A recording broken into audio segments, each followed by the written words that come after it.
Guna memperkuat pengawasan di pintu masuk Bali, Polsek kawasan Pelabuhan Gilimanuk melakukan inovasi dan evaluasi. Bahkan untuk meningkatkan pemeriksaan, akan dilakukan dengan alat segdor berupa walk-through metal detector dan handheld metal detector sebagai tambahan yang akan ditempatkan di pos pemeriksaan Pelabuhan Gilimanuk.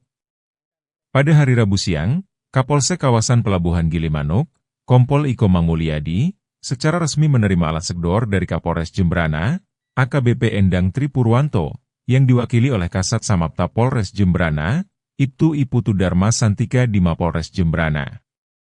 Kapolsek Mulyadi mengatakan, alat segdor ini nantinya akan ditempatkan di pos pemeriksaan pintu masuk Bali, di Pelabuhan Gilimanuk, sebagai lapisan tambahan untuk pemeriksaan.